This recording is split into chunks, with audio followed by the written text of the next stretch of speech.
Hello folks, this is Pastor Mike Hoggard coming to you from Watchman Studios with another Watchman video broadcast, The Child of Hell. We started looking at this idea of the phoenix last week. Let's go to the scriptures and sort of get the idea of where we're going. This is Manasseh in 2 Chronicles 33, who did that which was evil in the sight of the Lord, like unto the abominations of the heathen, and the Lord had cast out before the children of Israel. Then, as you remember, it's going to list off a list of 13 things that he does.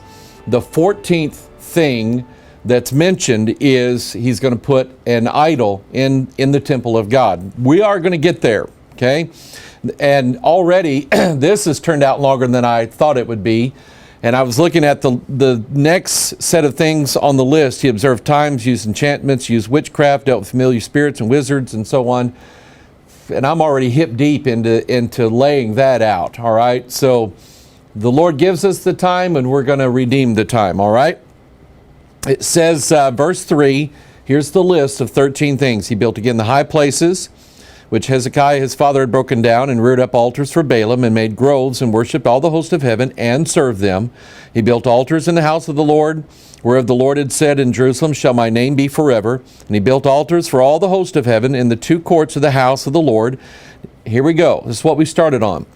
He caused his children to pass through the fire in the valley of the son of Hinnom. And we're just going to stop right there. We talked about how this valley is a picture of things down low. It's a picture of hell. It was on fire all the time. The valley of the son of Hinnom is actually the concept used in the word Gehenna, which means valley of Hinnom, and it basically is this place where they did all these burnt sacrifices of babies. So the idea was that there's the birthing of a child of hell. It's sort of like a Baphomet, which means the baptism of fire. That's what we were looking at last week concerning what the phoenix represented. The phoenix is all about diving into the fire, building its nest, and so on, and it's on fire, and fire reduces it to ashes, and then out of the ashes comes up, it is resurrected or born again, which is how some of the wording of it is. And we find that Baphomet signifies Baphe Meteos, baptism of metis, or baptism of fire, or the Gnostic baptism, an enlightening of the mind, which, however, was interpreted by the Ophites in an obscene sense as fleshly union. And of course, we have that image of Baphomet, and he is obscene. He is all about this fleshly union. And so we kind of left off just sort of discovering what the phoenix was, what its symbolism meant, and so on. Here is an image, a classic image of the phoenix. It has the solar rays coming out of its head, so it tells you there's a link with the sun god. It is coming up out of the fire. Its colors are scarlet and crimson and purple and so on. And then we noted that most all ancient religions had this idea. They worshiped the sun, and when they saw the setting of the sun and going into the underworld, going underground, because they knew it set over here and ended up over here, so they said, oh, that's got to be a circle, okay? So they knew it traveled through what they thought was the underworld, and when it comes up in the east, then it's having a rebirth, and so on. Of course, again, that's all a corruption of Christ, who is the light of the world, the Son of righteousness, who rises again from death. And that's what Christ did. When he died, his soul went down to the lower parts of the earth. But he wasn't down there screaming in agony and all this. No, he was down there preaching to spirits in prison, the Bible says, and he was setting captivity free. He was taking all those in Abraham's bosom and sending them to paradise, to the paradise of God. And then he, on the third day, he rises again, just like the sun rising with, the Son of Righteousness rising with healing in his wings. But the idea of the sun is this imagery of the phoenix. It's on fire, it goes down, it comes back up, and this happens every day. So this is one of the reasons why the symbolism of the phoenix and sun worship was connected. And we were touching on that last week. And I just thought it was interesting because I was doing the research on things that are related to Phoenix, things in this world that are related to Phoenix. And we talked about Phoenix, Arizona being right close to or right at the 33rd parallel. There's a reason why, and we'll show you in a minute, okay? And their basketball team is the Phoenix Suns, okay? And why? Because of that same imagery. It goes down into the fire, through the underworld, and comes back up once again. Now, we noted that was one of the ideas behind what we see in Isaiah chapter 14 concerning Lucifer, who is the light bearer. Think about it, all right? It says in verse 11, thy pomp is brought down to the grave, and the noise of thy viols. The viols is like violin, stringed instruments. The worm is spread under thee, and the worms cover thee. How art thou fallen from heaven, O Lucifer, son of the morning? How art thou, see, he was birthed in the morning. How art thou cut down to the ground, which didst weaken the nations? For thou said in thine heart, I will ascend into heaven. I will exalt my throne above the stars of God. I will sit also upon the mount of the congregation in the sides of the north. I will ascend above the heights of the clouds. I will be like the Most High. But verse 15 says, yet thou shalt be brought down to hell, to the sides of the pit. And so, I mean, this is real. I remember where I was when it dawned on me what this was all about. I was sitting in Walmart waiting for my wife. Her and my daughter was doing some kind of wedding shopping or something like that. And I'm just going, oh, that's cool. Here is Lucifer, the sun god, and he is ascending into heaven. He is exalting his throne above the stars of God, because as the sun comes up, the stars vanish. He is sitting also on the mount of the congregation in the sides of the north, because not only the sun rises east and sets in the west, it also rises in the south and rises up to the north and then back down to the south again. It does that every year. It takes all year to do it, but it does it every year. All right? That's so neat, the way God designed that. But anyway, once he goes back down, he said, I will be like the Most High. That is like the sun being at high noon, we call it. It's at its highest point in the sky, and that's what we call noon. But then it starts going back down again, and that's what that's saying, yet thou shalt be brought down to hell, to the sides of the pit. And I noticed that, mentioned earlier, that Phoenix, Arizona, being on the 33rd parallel, that matches some things that we have talked about before. Here's the Japanese flag. Notice that it has the sun in the middle, and it has these rays coming out of it. There's 16 white rays and 16 red rays that are coming out of this sun. That's a total of 32 rays, and the sun being in the middle is 33. The same thing with the Jesuit symbol. And I'm stopped right here. I'm just going, the Jesuit symbol matches the Japanese flag. Okay, now, it would be wrong to assume that all Jesuits really are Japanese, or that all Japanese really are Jesuits. No, because we know that God confused the languages at Babel, and he scattered all the tribes and all the peoples all over the place, and they all have little pieces of the Antichrist spirit or the Antichrist doctrine. They all have little pieces of it. And sometimes those pieces match together. They all worship a sun god. They all worship a fertility goddess.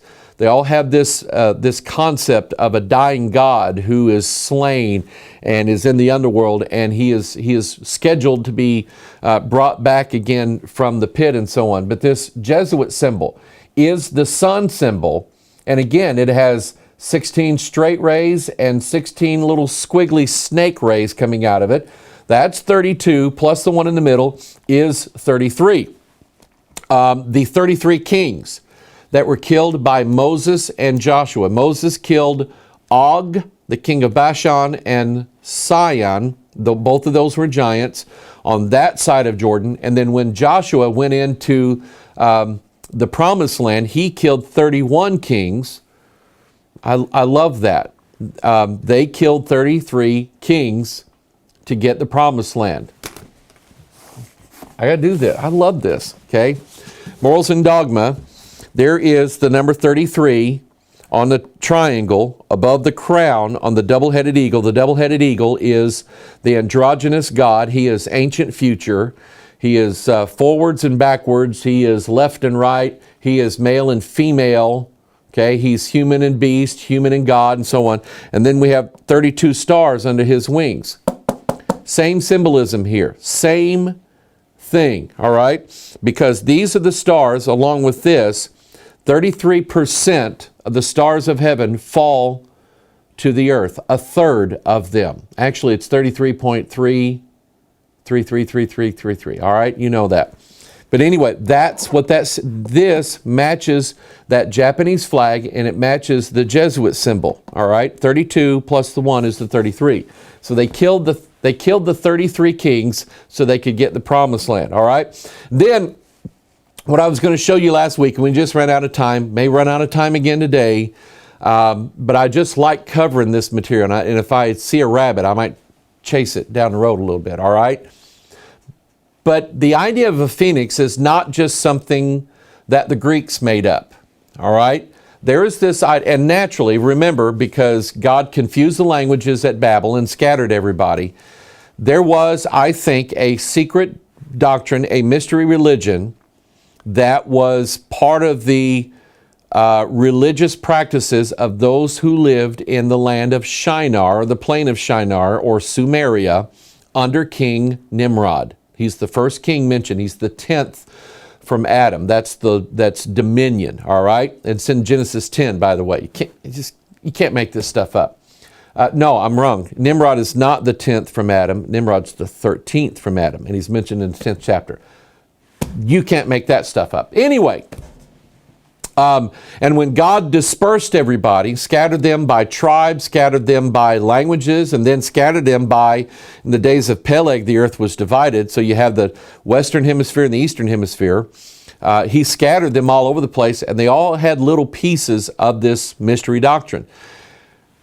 Ergo, they all had little pieces of this concept of the dying God who's like a bird. That shows you that he's a spirit, and he is cast down into the flames, and he is going to rise again, or has risen again, and that's how he regenerates himself. In Egypt, it was the Bennu bird. The Egyptians occasionally, this is from Manly Hall's Secret Teachings of All Ages, the Egyptians occasionally represented the phoenix as having the body of a man and the wings of a bird. Dun, dun, dun. Think about Baphomet. Think about the man of sin, the son of perdition, and the wings of the eagles usually denote that this is not just some ordinary man. The wings of the eagle represent, or the wings of a bird or whatever, usually represent that it is of the angelic realm, cherubim, seraphim, or whatever it is. So it's a cross between the two. The cherubs in Ezekiel chapter 1 and Revelation chapter 4, they have the likeness of a man. They have one of their faces as the face of a man, but they also have wings as well. So this has given us the idea that the Bennu bird in Egypt, or the phoenix, is not really just a bird, although it's represented that way. This is a spirit, okay? This is maybe even a hybrid who has gone into the flames and will rise again one of these days. I found this in my notes, okay? I was doing some research on this, and I collect a lot of information in my Evernote account. And I got Evernote here, got it on my phone, my tablet, all my computers. I love it. You keep sending me information, I'll keep storing it because it'll come in handy. But somebody sent me this. This is from one of these naturopathy Eat Roots and Live website. Now, I'm going to be nice about this. Obviously, I'm not into health food, okay? Obviously. I'm not opposed to those who are. I am not, all right? But I want you to be careful. The Health Ranger, some of you know who I'm talking about. He is a new ager to the core. And every now and then he'll write an article that I think is interesting. But you got to be aware of his deadly ideas, because they don't come from the scriptures. It comes from New Age practices and concepts. When he starts talking about all these life energies that are flowing through you, and you've got something in you that's keeping them from flowing in, you got to watch that. It's not in the Bible. But anyway, watch out for these health food websites and these naturopathy websites and so on. Here's one called Young Living, and they sell these little pills in bottles and things like that they say is going to help you live, it's going to kill cancer, and it's going to do all these things. Notice that they use the Bennu bird from Egypt. They refer to it as the phoenix. Notice the sun there. See? They're connected together, aren't they? Phoenix Life and Leadership Training, and this again is from the Young Living website. This is a course that you can take. Because of the sun symbol and because of the Bennu bird and the phoenix concept, I wouldn't touch this with a 20-foot pole. I would stay away from this because this is a package of New Age beliefs that they're going to try to teach you. And more, I have not even looked at this, but I would say more than likely they're going to use the word God in this little package to make you think that they believe in God and believe the God of the Bible. I don't think so. I would not trust it. But you see, again, the point is that this idea of the phoenix is not just some metaphysical way out there thought. This is commonplace, and it's becoming more commonplace every day. In Russia, they had a version of what they called the firebird. I'm just kind of moving through this. Feng Huang was it's like a rooster type bird that it represents the union of the yin and the yang. Okay, and again, we're dealing with a firebird, we're dealing with the phoenix. It goes down into the flames, it comes back out again, and it represents the union of the yin yang. That's what Manly Hall said earlier when he talked about there were some who believed this vulgar idea that it represented the fusion of opposites like male and female together. At least now we're being consistent, even though it's a different name, it's a different sort of concept and so on, it's still the same idea. This represents the Antichrist. Then we have, here we go, I dealt with this several years ago, a man by the name of Conchita Wurst. Take a look at him.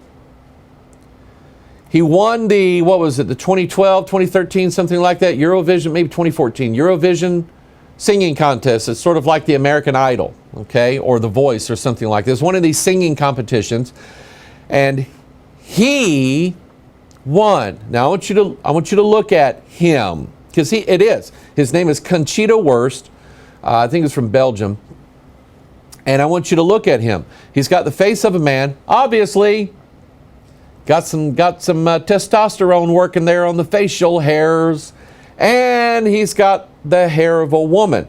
His song that he sang when he accepted the award for the best singer was called Rise Like a Phoenix. We just saw back here this Feng Huang bird from China was the union of the yin and the yang, the fusion of opposites. And here is the fusion of opposites in one body, yin and yang, male and female, together in one body, and he's singing Rise Like a Phoenix. Here's the lyrics to the song. No, I'm not going to sing this. I have not even listened to the song. Here's the lyrics to it. Rise like a phoenix, out of the ashes, seeking rather than vengeance, retribution. You were warned. Once I'm transformed, once I'm reborn, I rise up to the sky. You threw me down, but I'm gonna fly. Now I'll try to sing the last part of it. And rise like a phoenix out of the ashes, seeking rather than vengeance, retribution. You were warned. I know, it's pretty bad, wasn't it? It wasn't any worse than a man coming out wearing a beard and women's hair talking about the Antichrist rising back from the pit that he's in, the smoke of a great furnace, and here he's going to come rising out of this thing, coming out of the ashes. He's not seeking vengeance, he's seeking retribution.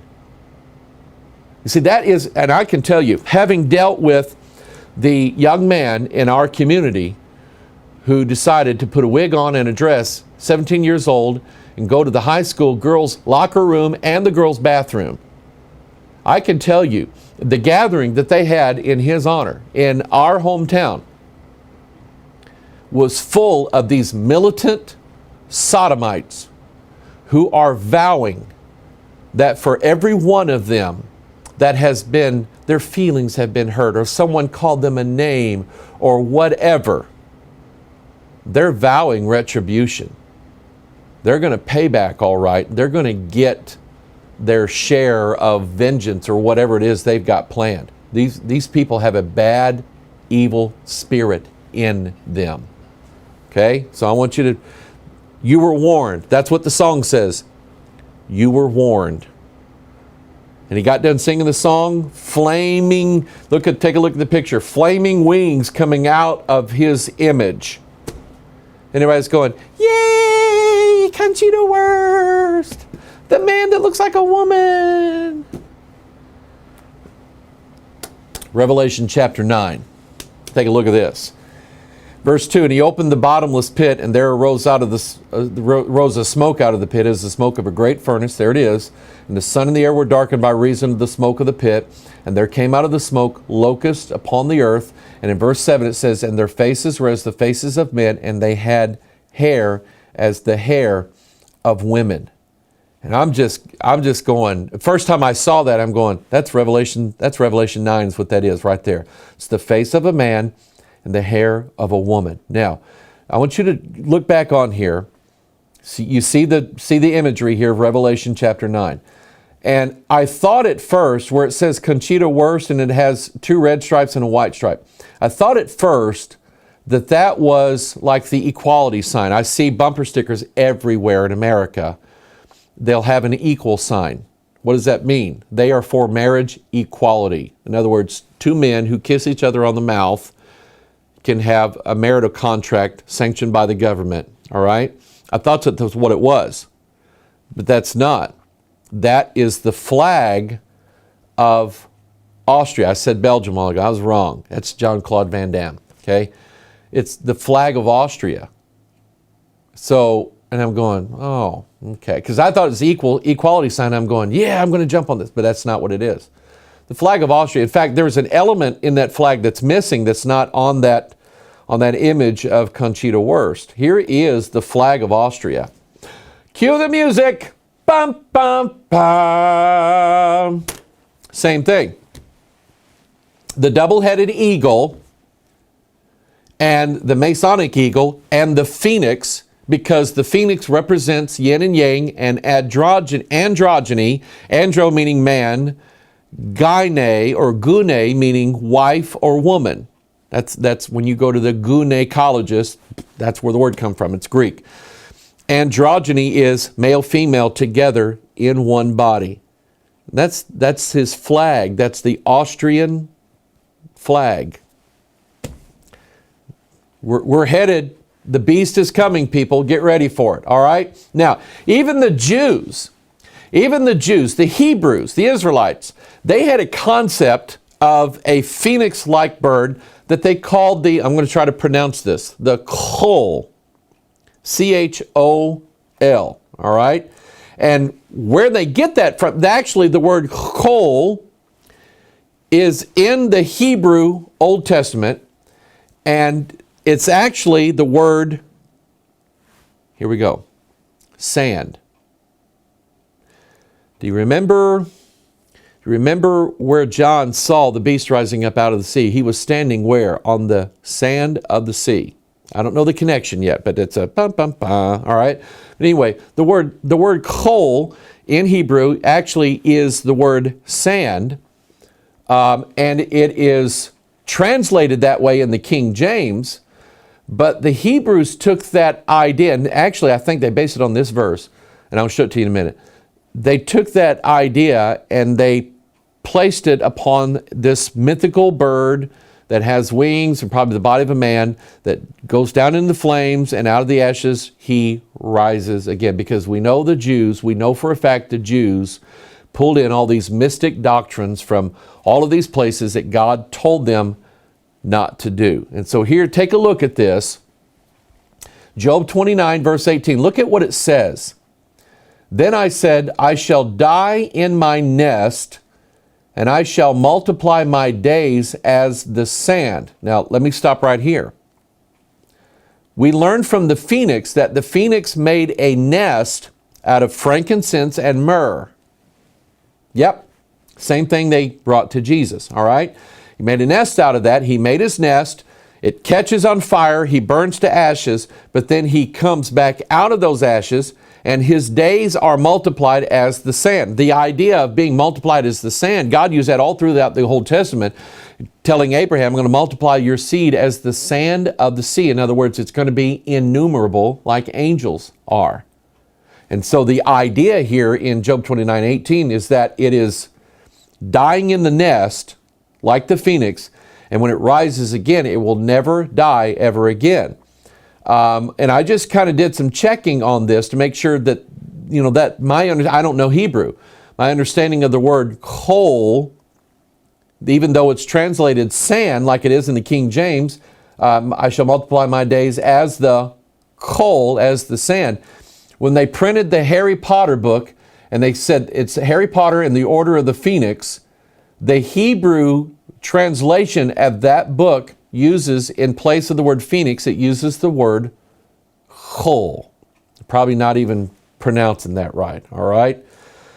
So anyway, but the idea is that all of these civilizations all over the world had this same concept of a bird, a firebird, a bird that dies in the flames and rises up again. Even the name Phoenix, let's take a look at this. It's derived from Phoenicia. The name Phoenicia, they're known for their making of red and purple dye from conch shells.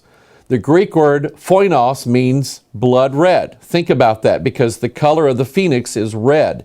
In Revelation chapter 17 now, it's going to give you an understanding of what that is. So he carried me away in the spirit into the wilderness, and I saw a woman sit upon a scarlet-colored beast. See it? Scarlet-colored beast. That's what phoinos is. Full of names of blasphemy, having 7 heads and 10 horns. And the woman was arrayed in purple and scarlet color. Stop right here. The woman is wearing the colors of the mythical phoenix bird. Phoenix because he was named after Phoenicia, and Phoenicia was named because of the red and purple dye that they were able to manufacture. They sold this dye, they traded with it. They probably got some great wealth out of this, all right? But that's where the word derives from, this concept of red and purple, and here is the woman clothed in red and purple. Now think of the opposite. We are the church. We are dressed in what color? White. Why? Because that was given to us by who? Our Savior. Robes white and fine linen white and clean, which is the righteousness of the saints, and the righteousness of the saints is not their own works. It is the righteousness of Christ. So think of this idea. We are adorned by Christ. She is adorned in the colors of guess who? The phoenix, the Antichrist, the scarlet-colored beast. Isaiah 1:18, come now, let us reason together, saith the Lord. Though your sins be as scarlet, they shall be white as snow. Though they be red like crimson, they shall be as wool. Think of this. Here, according to mythology, the phoenix is a bird that is red and scarlet and purple. Red in the Bible is the color for sin. Though your sins be as scarlet, they should be white as snow. Though they be red like crimson, they shall be as wool. And here again, let me bring this analogy. Here's the bride. Here's Christ. When he clothes us of his own righteousness, we are clothed in white linen, fine and clean. The man of sin cannot clothe his people in fine linen, white and clean. He has no righteousness. He is the man of sin. What is his color? Red. Scarlet. Though your sins be as scarlet, though they be red like crimson. You see that? So study clothing in the Bible. Study, I won't get into all that, but do your own study of that. I want to study that too.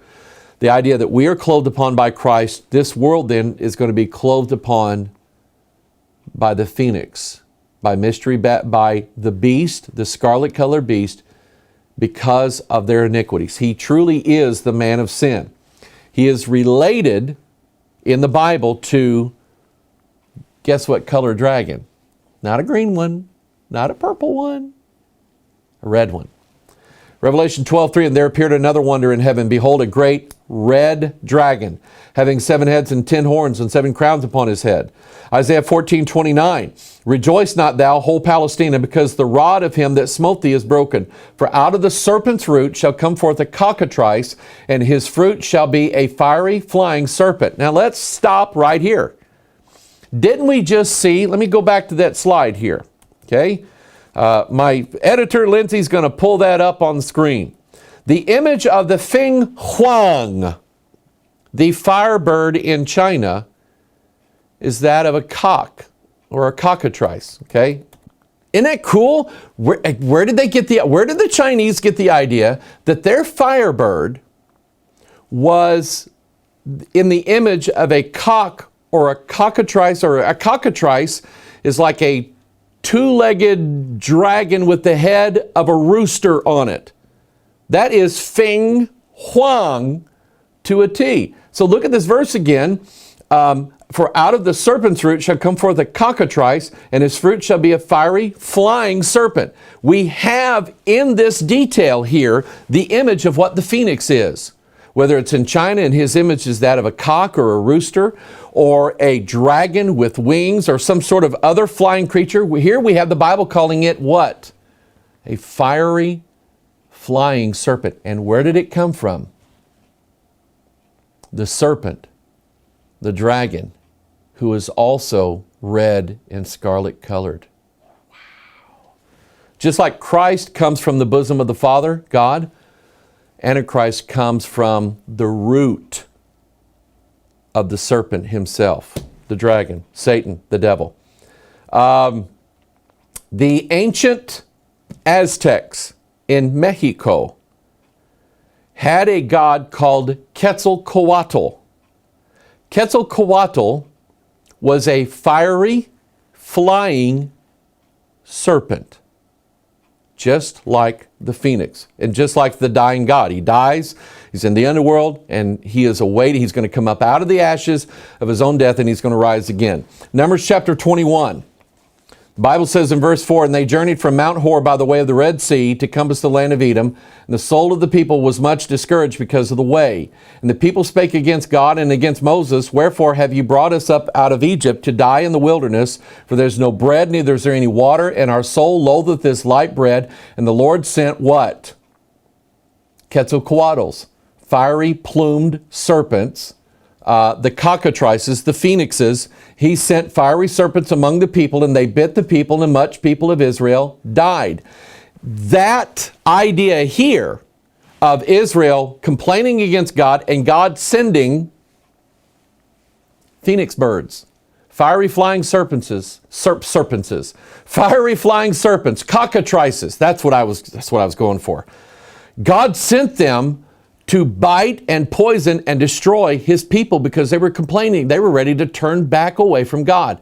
Remember what God told Moses to do? Put a pole, put a brass serpent on it, fiery serpent on it, and when they look upon it, they'll be cured of the poison of the serpent. Poison of the serpent is what he said in Genesis chapter 3. Christ said, as Moses lifted up the serpent in the wilderness, even so must the Son of Man be lifted up, that whosoever believeth in him should not perish but have everlasting life. And one of the things I want to point out to you is that the phoenix is the opposite of Christ. The phoenix is not a symbol of Christ. And there are a lot of churches, I'll show you a little bit here in a little bit, there are a lot of churches who use the phoenix symbol to represent Christ. It's the wrong Jesus, guys. It's the wrong one. Jesus is not a serpent. But when he hung on the cross, Colossians said, he says he made a show of his enemies openly, triumphing over his enemies on the cross. That's why he said, even so must the Son of Man be lifted up. Christ is the opposite of the phoenix. That idea of looking on the serpent and looking on the brass pole and so on and living, and them complaining against God and God sending in those fiery serpents was what Paul was talking about, 1 Corinthians 10, verse 9. Neither let us tempt Christ, as some of them also tempted and were destroyed of serpents. Neither murmur ye, as some of them also murmured and were destroyed of the destroyer. Now all these things happen unto them for ensamples, and they are written for our admonition, upon whom the ends of the world are come. Wherefore let him that thinketh he standeth take heed lest he fall. You know what he's just saying here? All that stuff you're reading in the Old Testament, you're going to see it again. They are written to us for examples, unto whom the ends of the world are come. Get ready, people. The phoenix is about to rise again. Now, the phoenix is also a symbol of new birth by fire. 2 Chronicles 33. He caused his children, this is what we're dealing with, he caused his children to pass through the fire in the valley of the son of Hinnom. Manly Hall said in the Mysteries it was customary to refer to initiates as phoenixes, or men who had been born again. For just as physical birth gives man consciousness in the physical world, so the neophyte, under 9 degrees in the womb of the mysteries, was born into a consciousness of the spiritual world. So this religious practice that Manasseh, other people before him, we know it was going on in the land of Canaan, that the heathen that God mentioned, he said, you learned that from the heathen.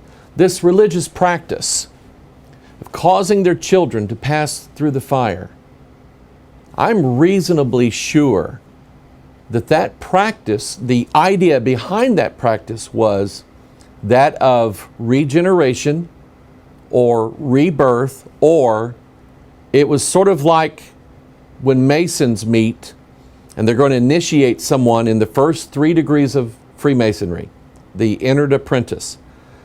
They reenact a play, and they literally do this, called the death of Hiram Abiff. I was trying to think of rebirth and so on. The death of Hiram Abiff. And Hiram Abiff was the one who had the secrets to building temples, right? He had the lost keys. And these ruffians, these 3, they smite Hiram Abiff in the head. He falls backward. And then a strong grip of the lion's paw. I saw 2 Masons shake hands like that one time.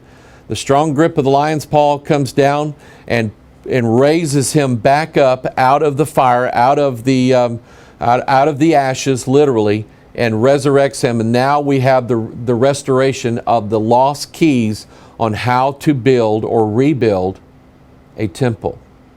It's all about rebirth. It's all about resurrection. And I think that when they were passing their children through the fire, just like Masons reenacting Hiram Abiff, these people are causing their children to act out the secret of the phoenix and his rise again. Obviously, when they threw their children into the fire to make them pass through the fire, kids never made it out. And I'm going to show you a little bit more either today or next time about what that means. And I'll give you a little bit of it now. The idea that if we sacrifice something for the God will then in turn do something for us. Stinks to be the kids, doesn't it? The little babies that they threw into the fire. Didn't work out so well for them. But we must sacrifice them in order to receive a benefit from the God. I think that's what was on their mind, and I think that same idea is going on right now. So again, we've been looking at the phoenix, been looking at it in mythology, how other places in the world, they all had little pieces of it. They had an image of a firebird. The Chinese had this image of a rooster-like creature that was their firebird. We found out that that is none other than the serpent's root, and which is the fiery flying phoenix, cockatrices, and all of that stuff. And now we have names of cities like, and I mentioned this earlier, Phoenix, Arizona. Phoenix, Arizona is on the 33rd north latitude from the equator. It's the former territory of the Hohokam tribe, which was an ancient Native American tribe, but it was later abandoned. It was later founded by a former Confederate veteran who thought the area would be good for farming. I've been to Phoenix. I never thought that. Okay? Anyway, the name Phoenix, he chose the name Phoenix because he knew that these ancient Native American tribes, the Hohokams, lived there. He knew that they lived there, but their civilization was gone. And so he was going to have a new city rising from the ruins of that old settlement. And even the city of Phoenix uses that logo as their symbol. It's this symbol of the phoenix bird, on the 33rd parallel. We have other modern symbolisms of that in Atlanta, Georgia, which is also, again, on the 33rd north latitude. There is a statue in Atlanta that you see it there. It features a phoenix bird and a goddess representing Atlanta, the city, Atlanta, Georgia. The phoenix rising up out of the ashes, because the concept, well, this is a Civil War memorial. The concept was that during the Civil War, Atlanta was burnt nearly to the ground because of the war. But a new city rose up from the ashes, and so they memorialized that by putting a statue of the phoenix god rising up. It's a statue of the beast. It's an image of the beast is what it is. They have an image of the beast in Atlanta, Georgia, on the 33rd parallel. They also have a football club, not NFL football, but a soccer club called the Atlanta Rise. Look at the sun symbol, look at the phoenix symbol, Atlanta coming up out of the flames. This concept is everywhere. Nagasaki, take a look at Nagasaki, Japan, which is sandwiched between the 32nd and 33rd parallel. I mean, it's like right there. You know what happened? World War II. The United States bombed Hiroshima and then bombed Nagasaki, Japan with the atomic bomb. Literally turned that entire city into ashes. Look at it now. There are a few memorials. There's one in Hiroshima, there's one in Nagasaki. But you literally have, on the 33rd north latitude, you have a city literally that was rebuilt out of the ashes of the old. Do you remember the 2012 London Olympics? Do you remember all the hype on the internet about the 2012 London Olympics, that there was this Illuminati game card that featured like the famous clock tower in London crashing to the ground, and so people were speculating that hundreds of thousands of people were going to be killed in the London 2012 Olympics. And none of that happened. It's a false prophecy, and people believed it. But what did happen was, on the closing ceremony of the 2012 London Olympics, they featured the rise of the phoenix from the flames and from the ashes. And Elise Bailey wrote, "The masters of wisdom will restore upon earth the ancient mysteries and institute again the order of initiation." And I want you to think about what initiation is. When you join a fraternity, you're initiated. Okay. Thank you, sir. May I have another? When you join other such clubs, masonry, oddfellows, things like that, there is an initiation. The word initiate means to get it started. Okay. This is the initial thing that we're doing. All right. We're going to initiate this person's membership and so on. Bailey says that there is going to come a time, we're going to restore the ancient mysteries, but we have to initiate everybody into it. I think that, and you've heard me talk about this before, about a fire baptism coming. I think that is what this is referring to. I think there's going to be an initiation performed on the entire world that's going to bring them to the point where they're going to restore the mystery religion and the god of that mystery religion, which is the Antichrist, symbolized by the phoenix. Here's another image of it. Something that is turned to ashes, fire and ashes, and a new something rising up in its place. Isn't it interesting that they did not rebuild the Twin Towers? Those were turned to ashes. Now we have something entirely new rising up out of it that's 1,776 feet tall. It's supposed to represent the year of the Declaration of Independence. Could it not also represent May 1st, 1776, when Adam Weishaupt formed the Order of Perfectibilists, when he formed the Illuminati? Okay? But you see the concept. The old was brought down to ash. And by the way, this building, let's go back here. This building, the Twin Towers, remember how old it was? They started steel construction in 1968. In 2001, they brought it down. What does that tell you? 33 years. And it turns to ashes, and a new one rises up in its place. Da, da, da. All right. Here's a magazine cover. I've seen this for years.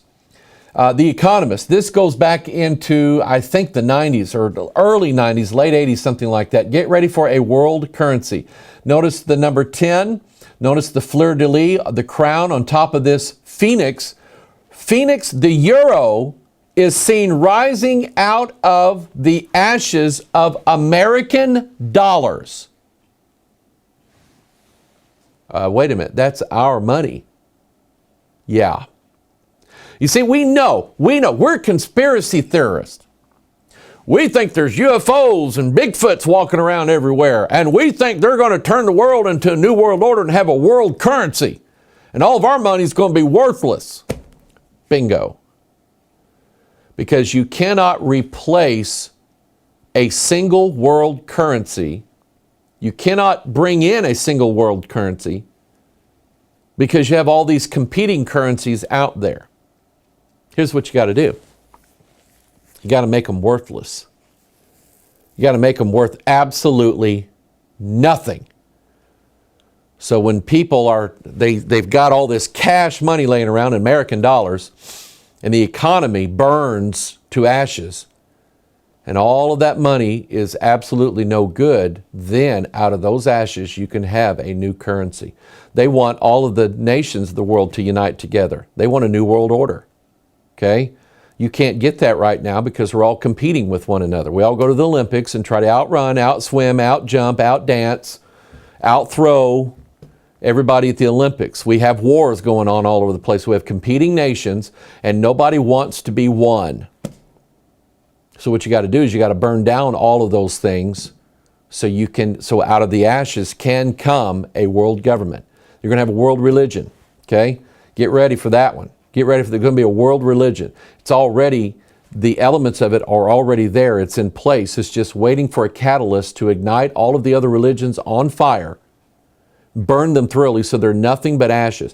I think, I don't know what it is, where it is, when it is, or what. I think there's something covered up, buried somewhere, that when it's revealed, it is literally going to change the mind. There's going to be a paradigm shift in the thinking of every person on this planet except Bible believers. And it's literally going to change the religious concepts of everyone on the earth. I think some people already know what it is. I think they're hiding it. I think they're keeping it. Okay? I know there's a conspiracy. I know it from the scriptures. I know it. Okay? Mystery Babylon always tries to keep him covered up so that he's not revealed. Even 2 Thessalonians 2 tells us that he is going to be revealed in his time. And so in order to have one single world religion where everybody in the world is worshiping the beast, you have got to destroy all of the other religions. And some people speculate, what if UFOs landed? Ronald Reagan said, what if our world came under attack by aliens from space? He said that to the UN, and we're going, where did he get that from? Think about it. I mentioned that this concept is already, you see it, the fall and rise of Hiram Abiff in the Masonic Lodge. Here you have a reenactment in the Catholic Church. It's called Ash Wednesday. Ash Wednesday is when they put ashes, a mark on your forehead. Think about it. And that occurs exactly 46 days from Easter. Dun, dun, dun. 46, number of human chromosomes. 46 words that the serpent speaks to Eve in Genesis chapter 3. 46 words that they speak in Genesis 11 concerning, go to, let us build. Go to, let us do this. 46 words exactly. Okay? Where's that temple of God? We're headed in that direction. Not only in our study of the scriptures, but with all these religious concepts, they're all going to put the pieces together one of these days to form this new God that they've got. Okay? Now, where was I going with this?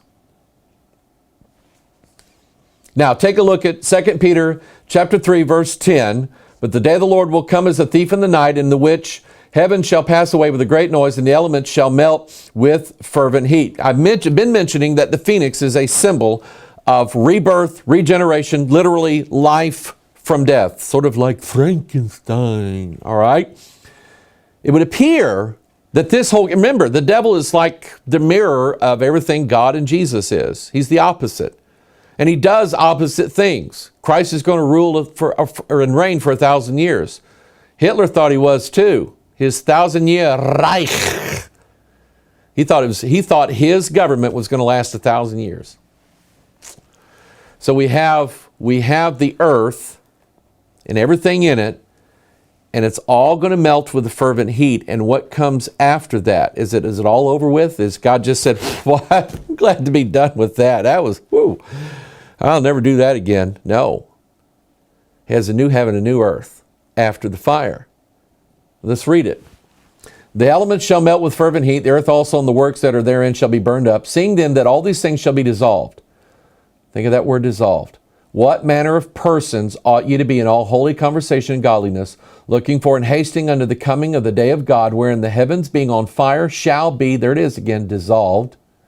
The elements shall melt with fervent heat. Nevertheless, we, according to his promise, look for new heavens and a new earth wherein dwelleth righteousness. So, God's concept is he's going to melt and burn the heavens and the earth in a fervent heat and dissolve it. Remember Baphomet, he's got 2, 3 here on this hand, and it says salve. It means dissolve. It's part of alchemy. The devil is copying God's plan, because after the earth and the heavens are dissolved in the fervent heat, God forms a new heaven and a new earth. You see it?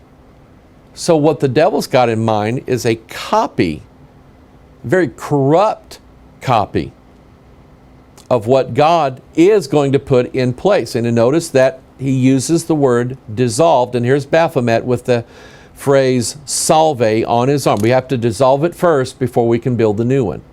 And I started chasing down that word dissolved. Isaiah 34:2, look at this.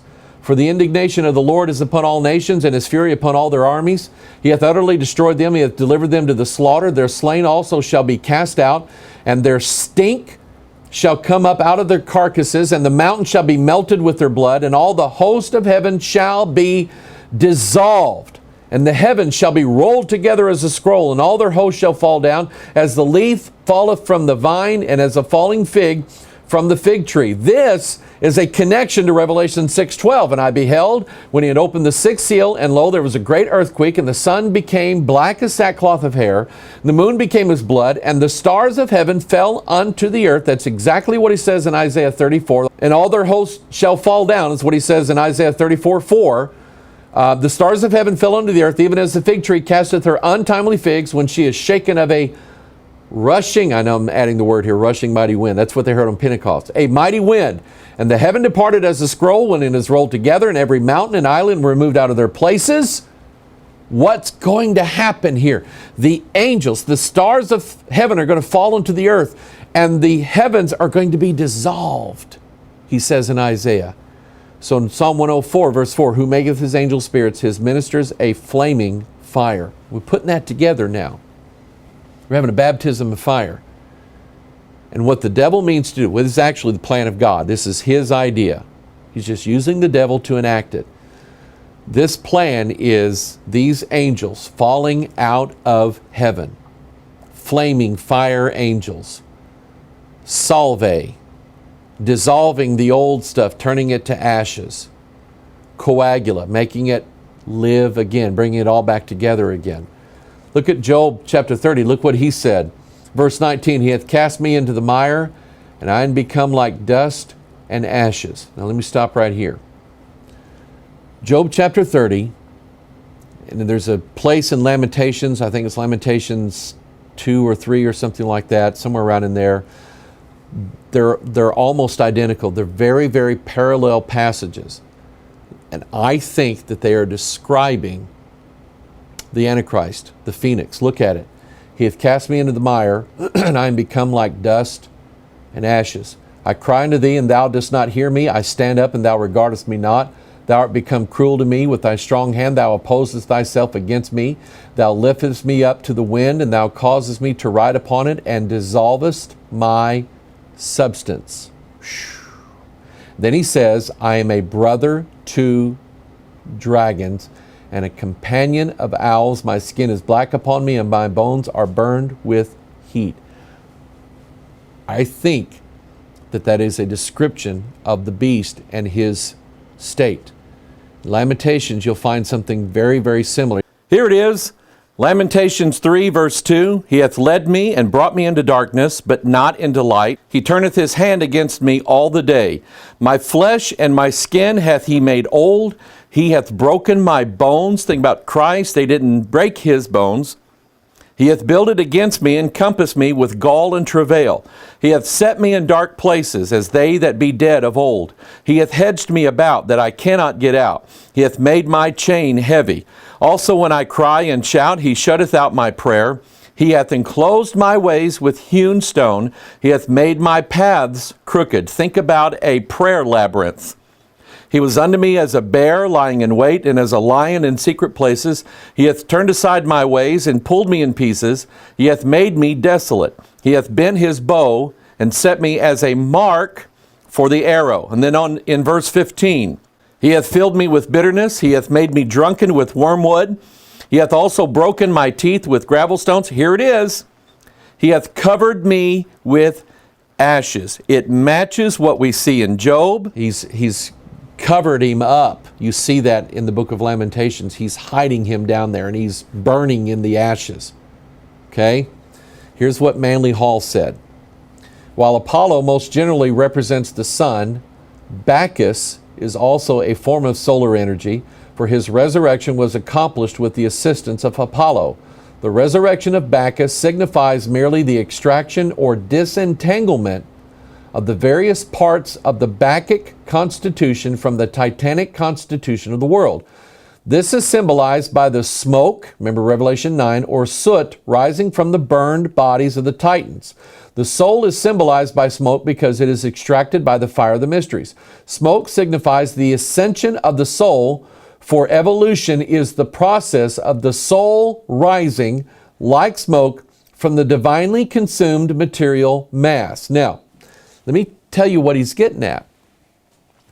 Hall knew and understood all these phoenix symbolisms. He understood all these dying God references. And here's how he put it, that really all of these are a symbol of man's evolution.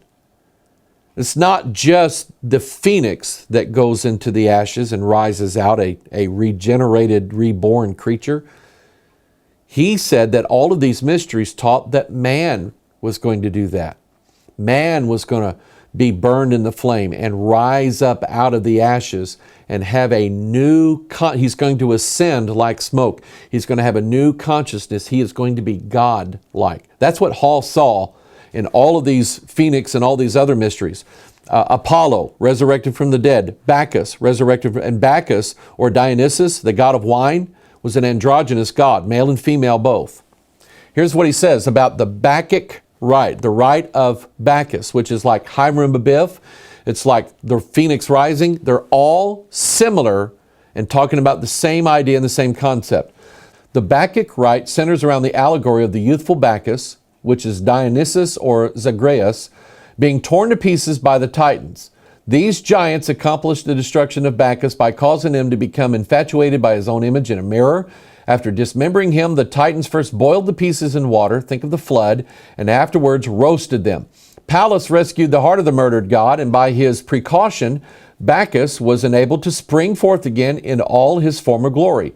Jupiter, the demiurgus, beholding the crime of the Titans, hurled his thunderbolts and slew them, burning their bodies to ashes with heavenly fire. Are you getting that?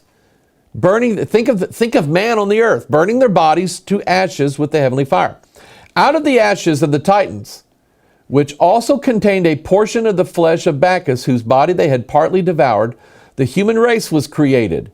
Thus, the mundane life of every man was said to contain a portion of the Bacchic life. For this reason, the Greek mysteries warned against suicide. He who attempts to destroy himself raises his hand against the nature of Bacchus within him, since man's body is indirectly the tomb of this god, and consequently must be preserved with the greatest care. Now, let me give you the Bible portion of this, all right?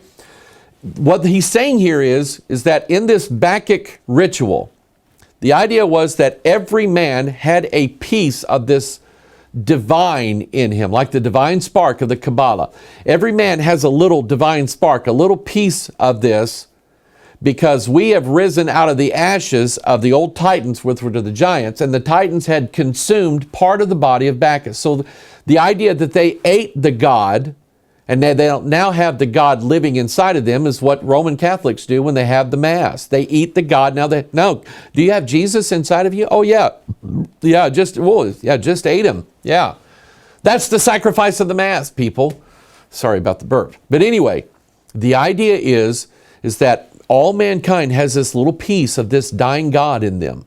All right, and one of these days, man's going to rise, get all the ashes. It's going to come up out of the ashes, and this God is going to be restored to his former glory. That's what Revelation 17 says. He was and is not and yet shall be, and he'll go into perdition. All right? So that's the mythology part of it. All right? He says that the man's body is the tomb of this God. Matthew 23. Remember what Jesus said about the scribes, the Pharisees, the hypocrites? That on the outside they appeared nice and white and clean. They were like whited sepulchres that looked nice on the outside, but inwardly they were full of what? Dead man's bones. Paul said, in me, that is in my flesh, Romans 7, he said, there dwelleth, literally dwelleth, no good thing. And so with the initiation of mankind, just like that phoenix symbol, with the initiation of mankind, passing through the fire, out of the ashes comes the new man, the transhuman. And out of that comes the phoenix rising again. And here's what I found. I'm just looking at my notes here. I'm just going, yeah, I remember this. There was actually, in case you think, Hoggard, you're pulling too much out of that Manly Hall stuff, it doesn't have anything to do with the Bible. Sihon, who was the giant king of the Amorites, I think, the one that Moses killed. Did you know that in the Bible, he was referred to as a flame and a fire? Here it is right here, Numbers chapter 21. For Heshbon was the city of Sihon, the king of the Amorites, who had fought against the former king of Moab and taken all his land out of his hand, even unto Arnon. Wherefore they that speak in Proverbs, think about it, say, come into Heshbon, and let the city of Sihon be built and prepared. For there is a fire gone out of Heshbon, a flame from the city of Sihon. It hath consumed Ar of Moab, and the lords of the high places of Arnon. Woe to thee, Moab, thou art undone, O people of Chemosh, who hath given his sons that escaped and his daughters into captivity unto Sihon, the king of Amorites. And remember again, he maketh his angel spirits his ministers of flaming fire. Sihon, the king of the Amorites, when he went in and killed Ar, the king of Moab, they made a proverb about him, a song probably, and they said, the fire is gone out of Heshbon and a flame from the city of Sihon. That's a reference to Sihon the king. That's who that is. They equated him as like a consuming fire. The giants, who were part human and part what? Part angel. They were the sons of God, daughters of men. So we have this, we've looked at all the physical characteristics of the phoenix. In other words, how it affects the earthly institutions, like the new currency rising out of the burning ashes of the old currency. The two world trade centers turning into ashes and now rising up out of the ashes of that into like a new form or having a new body. Then when I mentioned about the religious aspect of this, I showed you the Catholic ritual of putting ashes on the forehead, and 46 days later, you have the resurrection of the dying God. Okay? The symbolism is there, people. But it's not just in the ancient mystery religions. It's not just in the cults. It's not just in the mystery dogma of Roman Catholicism or the Eucharist. It's happening in churches that identify themselves as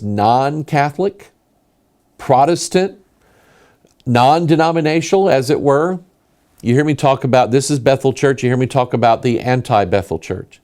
And I mean that in every way, shape, or form. And I'm not trying to be mean about the poor people that attend there who are being sucked into all these demonic, devilish, satanic doctrines. I wish they would hear one of these videos and come out and realize that they're not doing right. One guy I know called our ministry and said, your videos rescued me literally from the cult of Bethel Church, Redding, California, led by Bill Johnson. And I've talked about this before, but let's put it now in the context of the Phoenix and the child of hell and rebirth. Because they have in that church what they call a fire tunnel. They will have as part of it, they will perform a ritual in their church. Just like the resurrection of Hiram Abiff, just like the resurrection of Bacchus, just like the Phoenix at the closing ceremony of the 2012 Olympics, just like Conchita Wurst singing I Rise Like a Phoenix, you were warned. They have a Phoenix ritual in their church. They call it the fire tunnel. What they'll do is they have all these elders or whatever, these staff members of the church or just people who they think are more spiritually mature, and they'll gather on two sides. And the ritual is that when you pass through this line, they're going to lay hands on you and they're going to give you this anointing and you're going to be passed. Listen to the words now I'm going to use. They're causing their children to pass through the fire, people. I mean, take a look at it. This is images of the Bethel Church fire, not this Bethel Church, the anti-Bethel Church fire tunnel. They form two lines. They cause their children to pass through the fire. And the idea is that they go in one way and come out another. Dun, dun, dun. That's the Phoenix. That's making your children to pass through the fire. And I keep using that phrase referring here because I found an article, a testimony from someone who attended the anti-Bethel Church in Redding, California. You got to see I'm going to put it up on the screen. Children exit fire tunnel on fire. Kurt, a first-year BSSM student, and his wife, Marla or Maria Johnson, shared this testimony. We are so thankful to be at Bethel. We had just finished some extended prayer and fasting in which we focused upon our children. On a Sunday night, we took our 4-year-old and 1-year-old through the fire tunnel at church several times. They absolutely loved it. Well, of course, they thought it was, oh, look, we're going to do the tunnel again. They absolutely loved it. We did not see any immediate differences in them, but we knew the Lord was working. The following Sunday, Roland and Heidi Baker, I've talked about her before, were ministering. As we drove into the road heading to the church, Maria said, wow, I really feel God. Our 4-year-old had said, I do too. This was something new for him. We parked, and as we were walking into the building, he exclaimed, I feel God. I feel him in my tummy. We then explained to him about the scripture that says that out of the belly shall flow rivers of living water. We usually keep the kids with us during worship at church so we can train them to worship and be in the presence of God. As they were worshiping, the youngest was slain in the spirit and lay on the floor calmly for a minute or two. This little guy is so active, it was obvious a supernatural event. Here's the testimony of people who went to Bethel Church and literally caused their children to pass through the fire. One of them even being slain in the spirit. That's Hiram Abiff. We practice no such things here at Bethel Church, Festus, Missouri. I believe the fire that we want in our church is none other than the lamp of the Word of God. These people performing rituals on their own children. These poor kids may have just had their doom sealed. Here's a church called Phoenix Church. And you say, well, it's in Phoenix, right? Look at their symbol, their logo. Again, remember, the Phoenix bird is not the same as the resurrected Christ. We found out from the scriptures that it's the serpent's root, the cockatrice, who is a fiery, flying serpent. They're not the same. Check this out. Kundalini. Kundalini is, you've heard me talk about it before, it's a really great dish with bread. And no, I'm just kidding. Kundalini it's practice in yoga. Churches all over the place are doing yoga. And it's for Jesus. It's yoga for Jesus. We're encountering Jesus when we do yoga. Okay? Look at the image here. I found this on the internet, but the image of someone who is in this yoga stance. You know what image they're making? A pyramid. Remember the word pyramid has the word pyre in it, P-Y-R-E, which means fire. The image of someone doing yoga is that of a pyramid, a flaming pyramid with the head representing the capstone. It's called Kundalini's fire. Again, Manly Hall said sufficient similarity exists between the Masonic Hiram and the Kundalini of Hindu mysticism to warrant the assumption that Chiram or Hiram Abiff may be considered a symbol also of the spirit fire moving through the sixth ventricle of the spinal column. The exact science of human regeneration is the lost key of Masonry.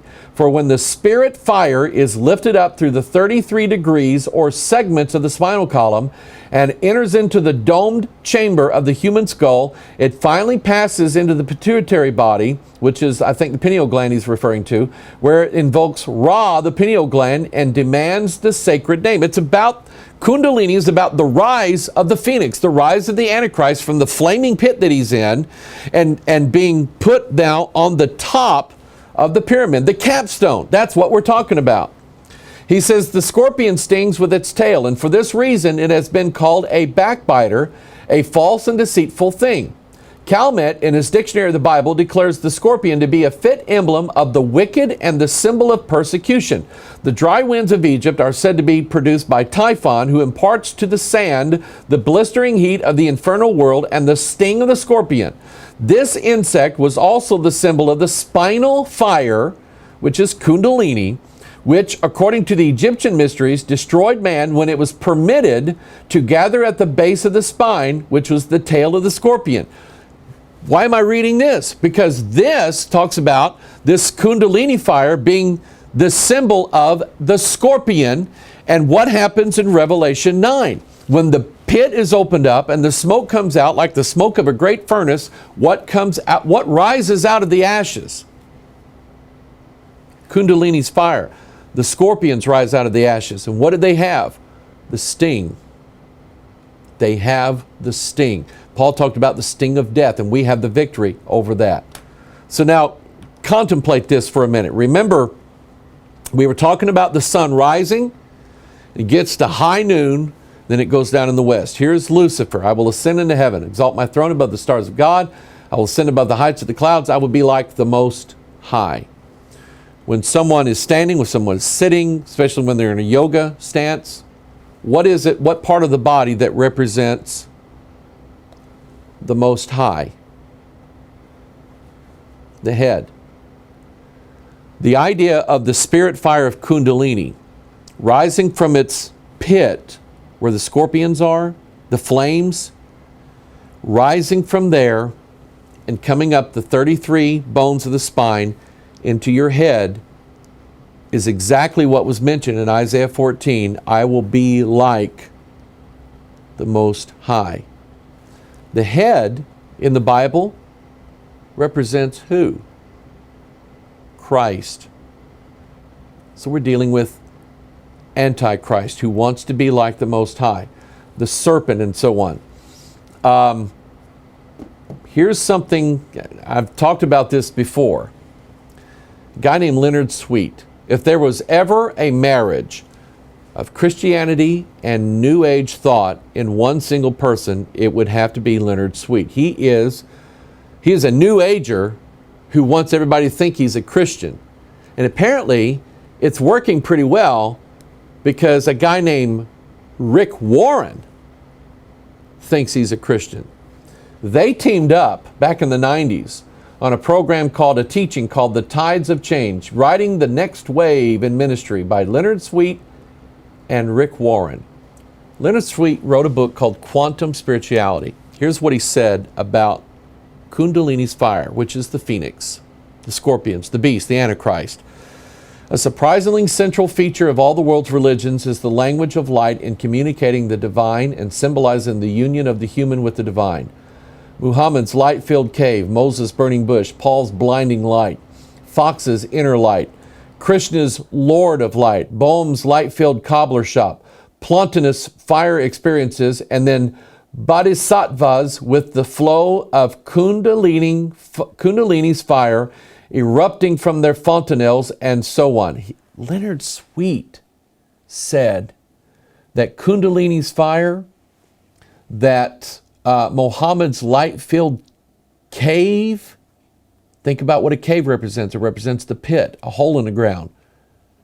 He said that Kundalini's fire and Muhammad's revelations, the light-filled cave, matched Paul seeing the blinding light on the road to Damascus and Moses seeing the burning bush. Guess who was present in both of those? Moses' burning bush and Paul's blinding light. None other than Jesus Christ. Do you see now what Leonard Sweet is doing? He's getting you to accept that in the Kundalini, they're really worshiping Jesus. They just don't know it yet. So this is why then Kundalini and yoga and everything else being practiced in the church. I read an article, did on Pastor Michael online here a few weeks ago, a pastor who basically said that all these Eastern practices like yoga, I think you'll be able to find it on YouTube. I think called it PMO, was something to do with yoga. I don't remember what it was. But anyway, this pastor was telling, especially missionaries to India, go ahead and practice yoga and do all the stuff they're doing, because after all, we're really worshiping the same God, and you'll bring them closer to Jesus by doing what they do than by preaching that old gospel book. They won't understand that. But yoga and Kundalini, they'll understand. And it's a replacement Jesus. And Paul said that people would bear with the man who would bring in another Jesus and another spirit, more so than the teachings of Paul himself. And that is exactly what's going on. Here's kind of getting to this point here. I'm almost done. But the idea is that mankind, with Manasseh passing his children through the fire, I think is a foreshadow of mankind being ready to embrace this Baphomet, this fire baptism, and a rise out of the ashes of the old, this new man, this God man, and the beast, the Antichrist, who sit in the temple of God. Remember, that's the idea. Other religions, we have a follower that is First Nations up in Canada. We would call them Native Americans down here. And her family does this. She wrote to me about and told me about it. But Native Americans, First Nations people, they have this practice that they call the sweat lodge. Here's a picture of it here. And I was listening to her kind of teach me a little bit about it. Their family does it and so on. People she knows, they still do it to this day. They'll go in the sweat lodges. The idea is it's a Native American practice, First Nations practice, where they'll build this dome. And what that is, it represents a womb. It represents the heart of the earth. And in the midst of that dome, they'll build this fire, or they'll use heated rocks that have been heated in coals, and they'll take them in there. In other words, you're going to have this really, really hot place that nobody wants to go to. And here's what happens. Once the sweat lodge has been built and everything's ready and it's real hot in there, people will go descend into the sweat lodge. They literally sit down. And they're in there for a while, and a lot of times they may have experiences. They may come in contact with the great eagle or whatever their animal spirit is going to be. But there's the idea that the sweat lodge represents going in to the heart of the earth where it's on fire and then coming out a new person, a man. Now you have this spirit with you that will accompany you all of your life. Remember, people, it's the same idea. In the Native American religion, the sweat lodge is the place where the phoenix goes into and is reborn when he comes out. Those people who practice this are coming out as phoenixes. They're not coming out as Christians. They're coming out as phoenixes. I remember showing you this maybe a couple weeks ago when I first started this about the phoenix. The American Chemical Society uses the phoenix rising up out of the flames as its logo. Where did they get this from? Modern chemistry derives its practices, and a lot of things that are still done to this day were performed by alchemists. It has the same idea, the same word, chemistry and alchemy. Alchemists were seeking the philosopher's stone, the sorcerer's stone, the key to immortality, the elixir of life. Under the guise of trying to turn lead into gold, what they were really searching for was a way that a man would become immortal. And so you see these alchemists, they all used fire of some kind. Notice here we have Hermes Trismegistus holding the globe of the earth, and he's pointing toward the X fire, and it has the sun and the moon in it. Guess who that is? That's the phoenix. And it looks like a phoenix. Has the talons and the wings of a phoenix or a bird, and it's a representation of the androgynous God, the sun and moon together, the yin and the yang, and so on. That's what we've learned about. But anyway, there's this concept in alchemy called the fire of alchemy, or the alchemy of fire. Libido, here's a book, Libido and the Divine Spark, and you see the imagery of a phoenix rising up out of the flames and so on. You know what libido is, don't you? I'm not going to have to explain it to you. But that idea definitely is part of having the divine spark erupt into a full flame of divinity.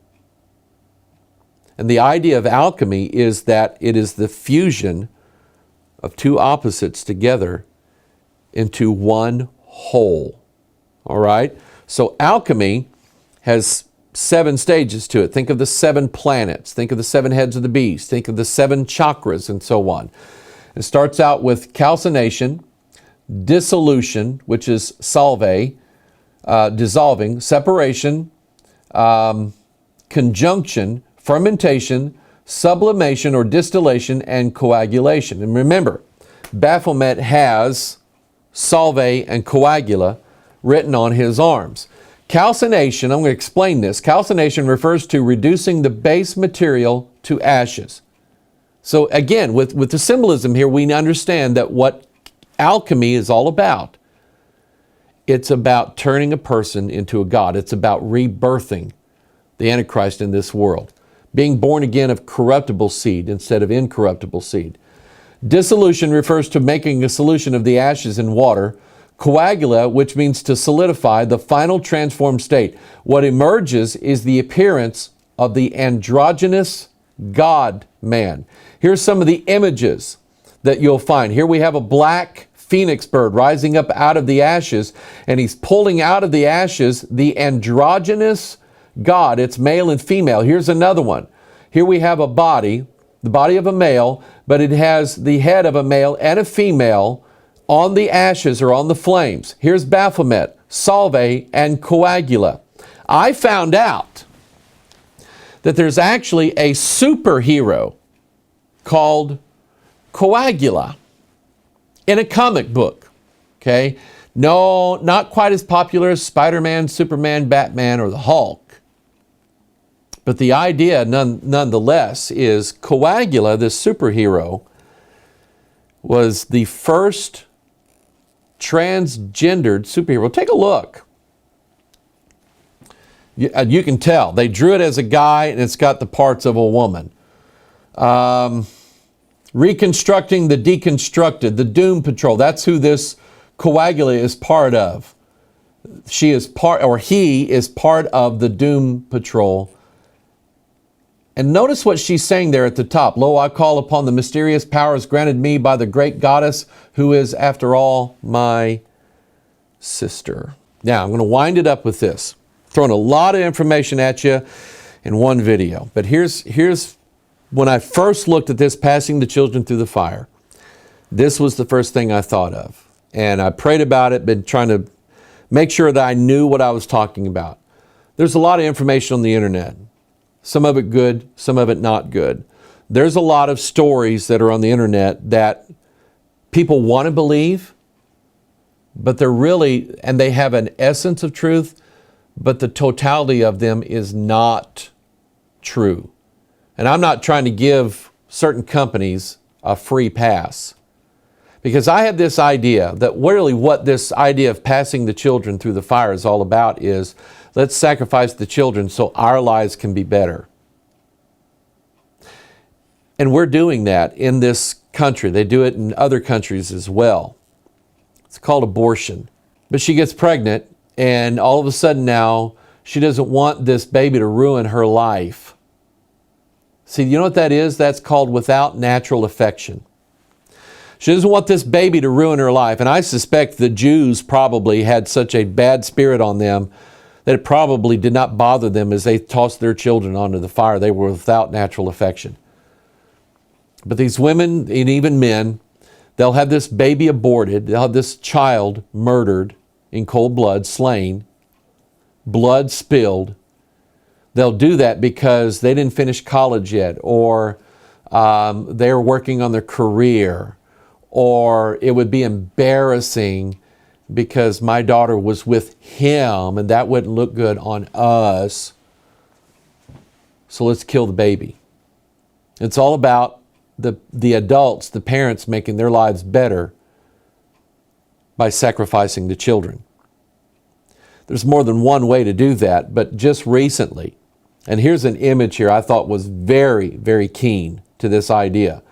It shows Molech, the bull, with the flames in his lap, holding his hands out, the sign of Planned Parenthood being on this, and these women offering their alive babies on the altar of Planned Parenthood, because Planned Parenthood got caught bragging about and talking about how, even though it was illegal, they were harvesting the body parts from these live babies and then killing them, selling their tissues, selling their hearts, their brains, their kidneys, their cells, to make money out of it. Why? What are these? Why do they need baby hearts and baby brains and baby kidneys? And why do they need these things? Stem cells and things like that. What is that all about? Because you'll hear that the medical industry is using some of these cell lines to formulate some of their new medicines or to experiment on things and so on. And it's all about curing Alzheimer's, curing cancer, getting rid of headaches, the cure for the common cold. It's all about making the adults' lives better, or even extending the adult life. The sacrifice of the children. Now, I'm going to say one thing here about vaccinations. I've received vaccinations. I received them when I was a child. I've received them as an adult. The first time I went to Kenya, I had to get probably about 11 different shots. And I got them. Why? Because I wanted to go to Kenya. Okay, and I want to go back. I want to preach to those people. I love them. All right? I could not, in my conscience, preach against receiving vaccinations while at the same time knowing that I've received them. And if I want to go back to Kenya again and they require it, I may have to have another one. I know there's differing ideas on this, and let me assure you, if you do not want to vaccinate your children, I don't believe you should have to, because I'm with you. All the other kids are vaccinated, so why should they worry about your kid getting the mumps? Right? So I'm with you, okay? And I think there is evidence out there that suggests that vaccinations and the chemicals they use in them are not necessarily good for some kids, and some kids I think have turned out not so well. Various maladies and diseases that people think come from vaccinations, and I can't say that they're wrong. But again, I don't think that if a person is vaccinated that that's giving them the mark of the beast, or it's altering their DNA and it's going to make them unsavable. I do not believe that. Yet. I don't believe it. Yet. Because we all know that something is going to come in whatever form. I don't know exactly what it is, but something's going to come that's going to alter mankind. That I believe. But from a moral standpoint, I have a problem with some things. Number one, we know that aborted fetus tissue has been used in some vaccinations. Not all of them, but some of them. We know that there is a certain cell line, and this cell line is being manufactured by certain companies who own it, that the original cell came from a legally aborted fetus. I always say it was a legally aborted fetus. Like that makes it okay. Well, it was legal, so it's okay. In other words, they took a dead baby that they had just murdered and harvested some of its cells. And what they really do, we know what cells do. They divide. They divide and make more cells. And there has been a cell line that's been preserved from the original cell that was taken from an aborted fetus. And it is used, and I'm not clear on this yet, that's why I'm not saying a whole lot. It's either used in the testing of vaccines, or that cell line is used in the manufacture of the vaccines. Either way, morally, I am opposed to any company using the harvested parts of an aborted human being. I'm against that.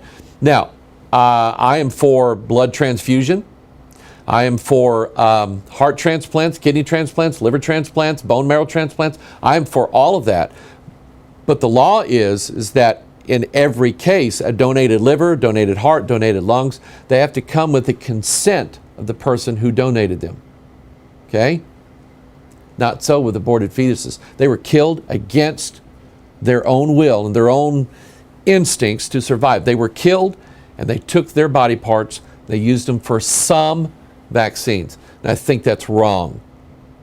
And I think God's keeping track, not necessarily of the people who have received these vaccines, because a lot of people simply don't know this for whatever reason. But the people who are doing this, their name's on a list. Then we have a company called Synomics. Synomics makes flavor enhancements. Here's what they do.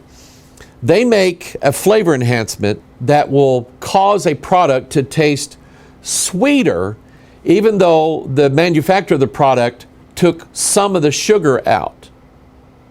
So in other words, the company can take some of the sugar out for health benefits and replace it with a flavor enhancement that gives the idea that this is still sweet.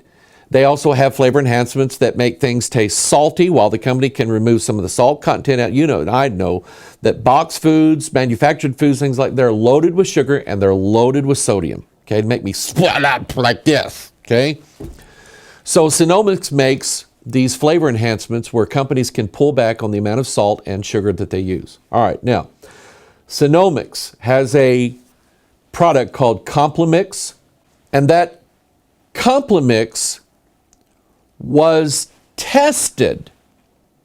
It was tested on an aborted fetal cell line. Here's the facts from an article on this. The HEK 293 cells were generated in 1973 by transformation of cultures of normal human embryonic kidney cells with shared adenovirus 5 DNA in Alex van der Ebbe's laboratory in Leiden, the Netherlands.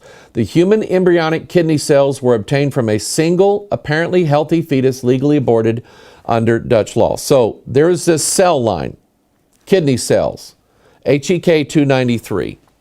That was taken from a legally aborted child. See, it just makes it, they're trying to make it sound right. In the Netherlands in 1973. Cells reproduce, and so this company has taken these cells and they've sent them all over the world. Synomics says that when they're testing their flavor enhancers, instead of having a room full of people who are tasting things, they know that certain of these, I don't know, it has to do with chemicals and things bonding together and so on. I don't understand it all. But Synomics uses this cell line to test thousands of flavor enhancements using the cell line to pick the right one. That's how I understand it.